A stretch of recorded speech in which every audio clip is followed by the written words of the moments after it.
Okay, there it is. This is my seismic cabinet that was purchased for me as a Christmas gift on my request because it is an affordable cabinet available on Amazon, and it is a birch ply cabinet, so check it out.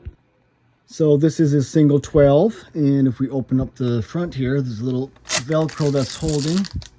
And if I zoom in on here, you can see that it is a mini birch ply. I think it's 1, 2, 3, 4, 5, 6, 7, 8, 9 ply perhaps.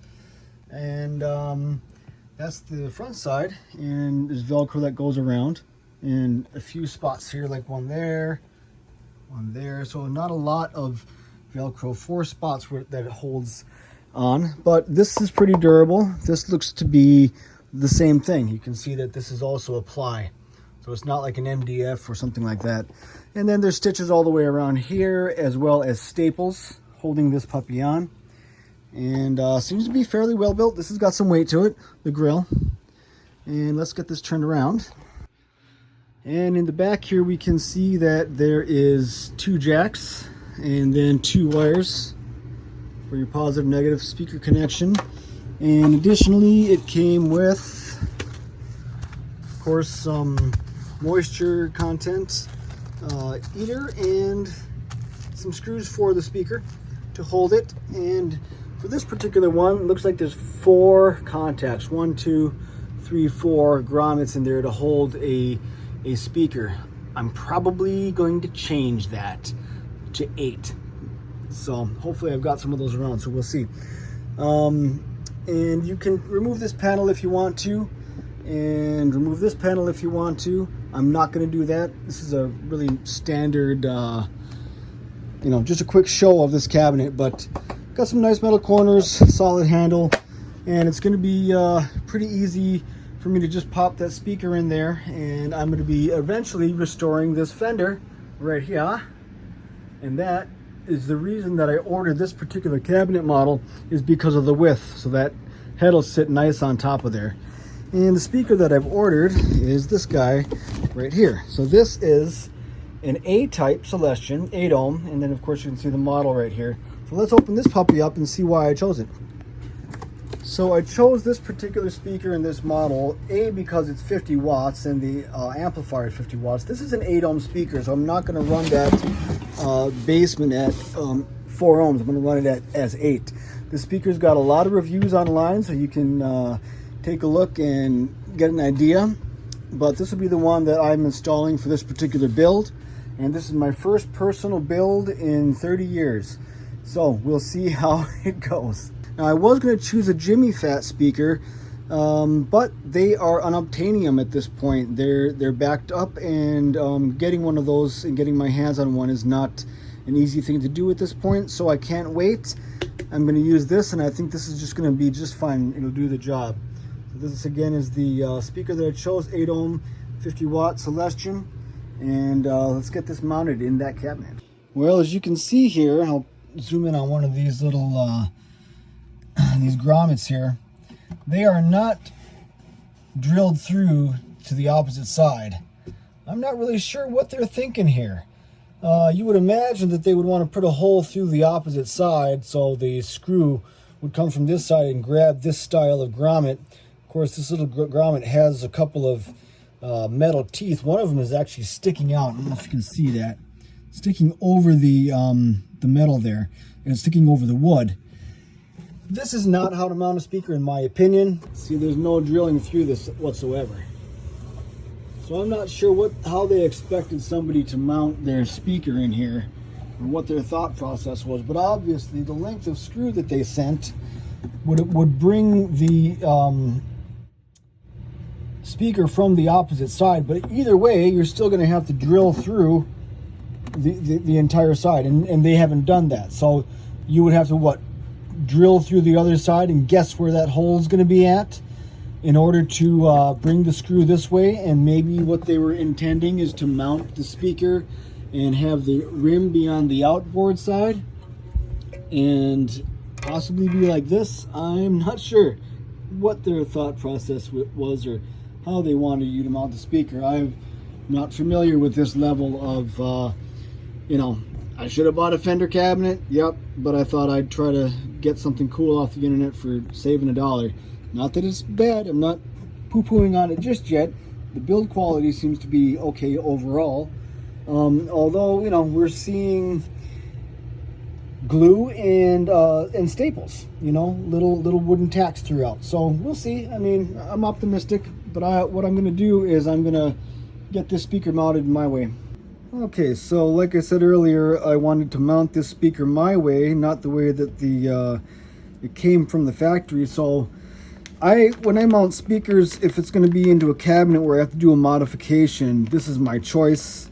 This is a Fender product, and you can buy this off of many websites. I think maybe even Amazon. I think you can see the part number that's on there. Can't really read it there, but it is, I think it says 099209400, maybe, at any rate. So the reason that I like these, you can see here that there's 3 levels to this screw. There's of course the head, but then there's a coarse thread that's wider, and then the thread stock that for the nut itself. That thread stock snugs very nicely into the wood. So that's how that's going to sit in there. So the nut is going to actually be on the back side of the speaker. Now you could of course go this way, and that fits in there very nice. Can you see that? Let me pull that down. So that fits in there very nice. You could go this way, and also that fits in there very nice. But the preferred way is this portion goes through the wood, and it comes this way if you're going to do an inside the baffle mount, which is my preference for this particular build. Now you can do a baffle mount however you want. You can have, you know, 2 different choices, right? You can take the speaker itself and you can mount it so it actually sits inside like so, and that is an exterior mount. Now some people prefer to do it that way, but there's a tonal difference. And this, in this fashion, with an open back or closed back, you get a little more definition, but you lose a little bit of mid-range and bass. That's just my own ear. Now that might not be yours. You might think that it's the complete opposite, but that's just my findings. I chose this particular speaker. I'm not going to mount it this way. I'm actually going to mount it on the inside of the baffle.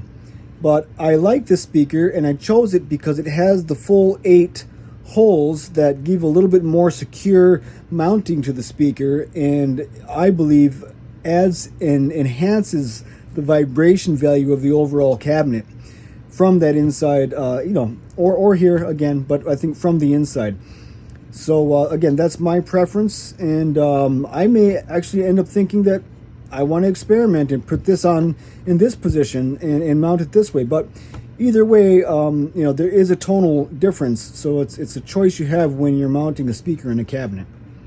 So all I did here is I just drilled through this this covering that they have. Again, they had the wood pre-drilled, and then just didn't have this cover. But this screw, as you can see, again, has that larger threading, so that's gonna sink in here nicely. Try to do this one-hand operation.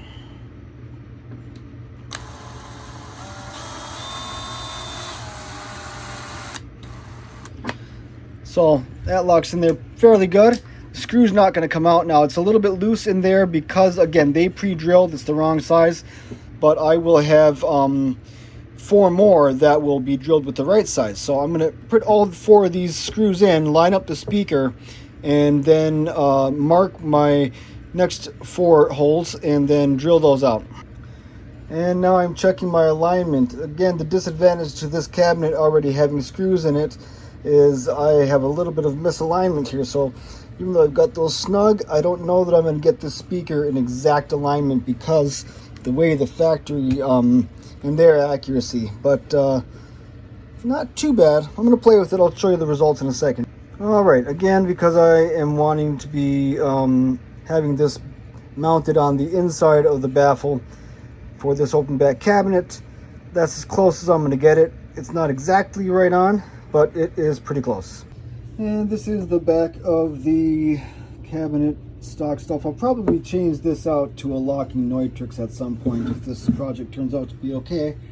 So here is the speaker mounted, and you know, again, I like the full 8 screws on there. It puts a lot less pressure on the rim of the speaker, even though there's lots of Celestion speakers and other brand speakers made with only 4 screws because they go along the brace, and that's fine too.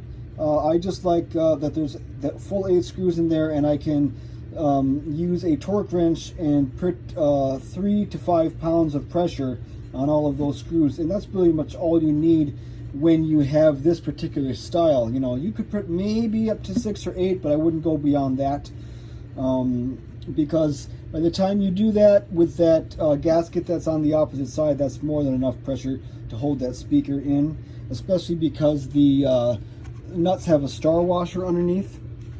So let's look at the other side, and that's what it looks like on the other side. Again, not the conventional way to mount, just what I'm doing at this time. Just me. I know going to be a lot of opinions out there. That's fine. This is my project, and it's a personal project, so this isn't for a customer.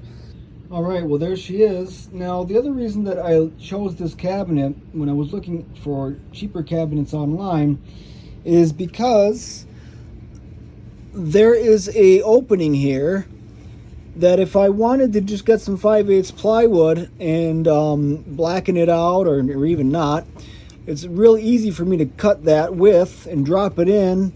I could make some sort of seal here and essentially have a closed back cabinet if I wanted to. And this is what she looks like from the front. Good to go. And this is what she looks like with the grill on, and I think that's done. We'll see how it sounds when I finish that line 6 and the Fender Bassman and other amps as we go. See how this little cabinet sounds. Okay, super excited here to see my Jimmy Fat speaker. It came in by UPS out of Paducah, Kentucky, and here we see that it is coming from Warehouse Guitar Speakers, and here's the model number, and then there's 4 ohm, and so nice big logo on that side, and same thing. All right, so let's take a look. Jimmy Fat speaker up. Oh, look at that. Nice. Ooh, that's weighty. All right, so let's take a look here.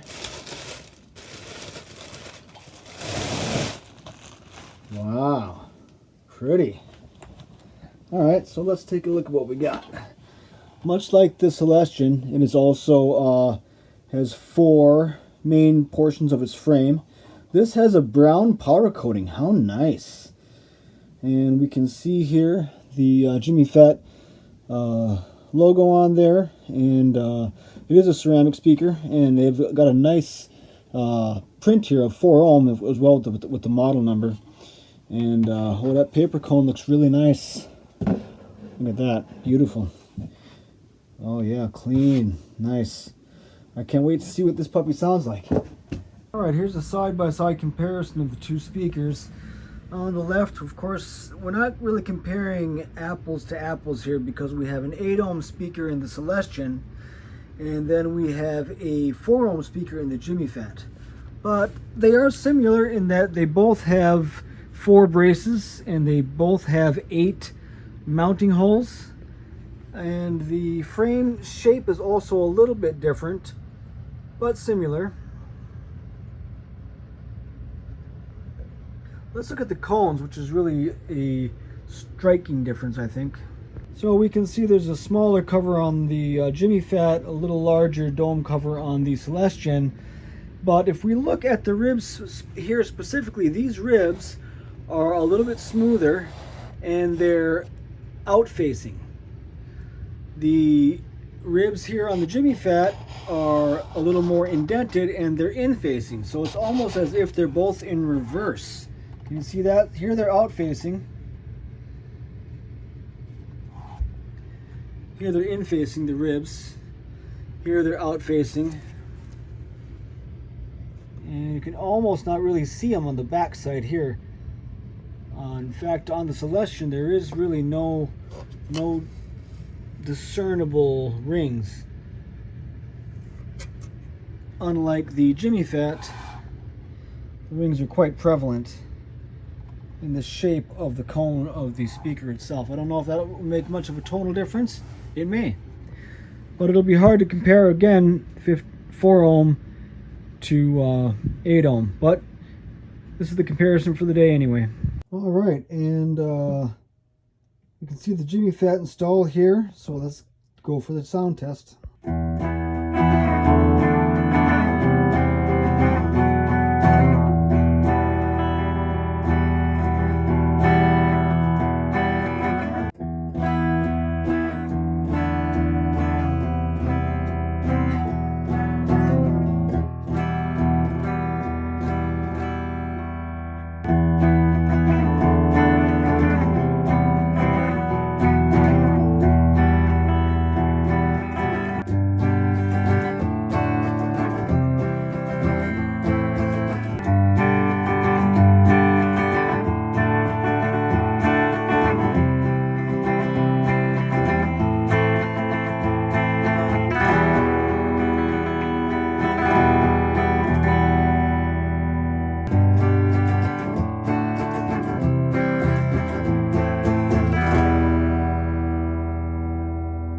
Alright, so we're going to use the iAudio Interface 2 interface box from AudioTools with the specialty made cable where the tip and ring are only connected to the interface side and the ring, or rather the sleeve and tip, are connected to the speaker itself. In this case we have the 8 ohm Celestion loaded, 50 watt, and we're going to do the sweep on it now from below 32 up to 16K. And we'll use a 1/24th octave setting and a 30-second sweep, which is here. So here we go.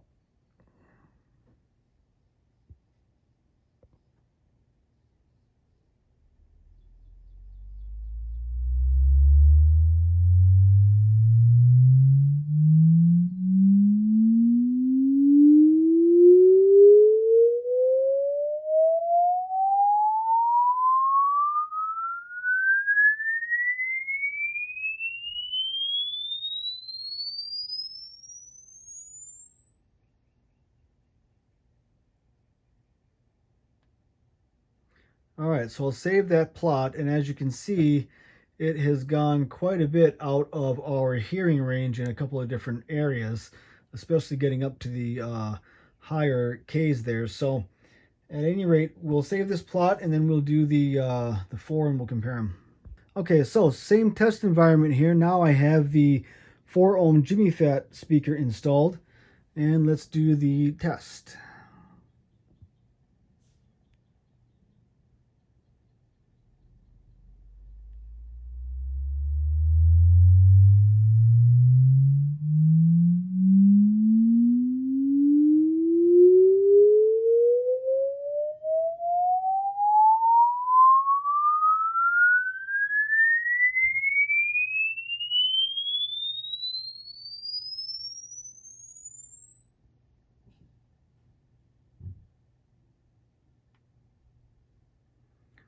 All right, let me plot that. So they were in the exact same test environment. So what we can see here is the orange one is the 8 ohm and the 4 ohm is the green one. So what can we denote from this? We can say that overall, when the 8 ohm speaker is plugged in to the amp and the same settings are given through the iAudio interface as they were, that overall the 8 ohm is a little bit louder in dB, as you can see here.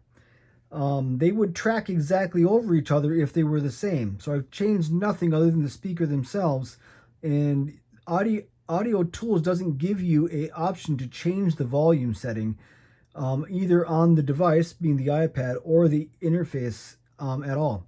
So you can change it in the software, but I didn't do that. So basically it's exactly the same.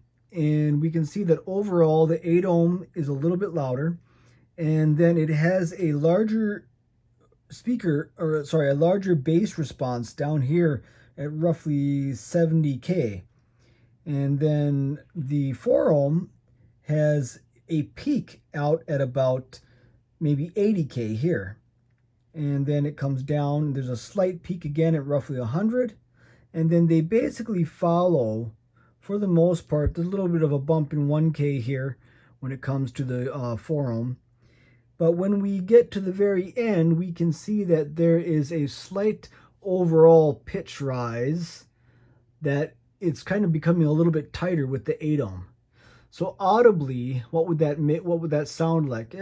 Which one do you like the most?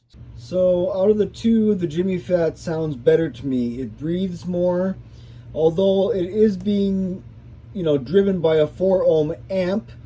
I did have hopes that the 8 ohm speaker would sound good, and it did. It had a little more compression, but it didn't have the openness and the clarity and the relaxed feeling that the Jimmy Fat has. And that may just simply be the 4 ohm load and the proper balancing there. But I feel overall the speaker just sounds better for that particular Fender amplifier that we played both speakers through, in my opinion. And the Jimmy Fat speaker just seems to be a few levels beyond the Celestion overall. As I look deeper into the build and the quality of the stamped metal here, the way that it is, has a really nice coating on it, and the quality of the paper and the cone seems to be a little bit superior in tone, again, just to my ear. And I think it's going to work great in an open back cabinet design like this. And if I decide to close this, and I can toggle them, from show to show if I decide to ever play again in a live situation. At any rate, thanks again to VintageFenderAmplifier.com for pulling one out for me and getting me this Jimmy Fat speaker when I know that you guys don't have a lot of stock at the moment. So thanks again to those guys. So clear winner here to me, the Jimmy Fat.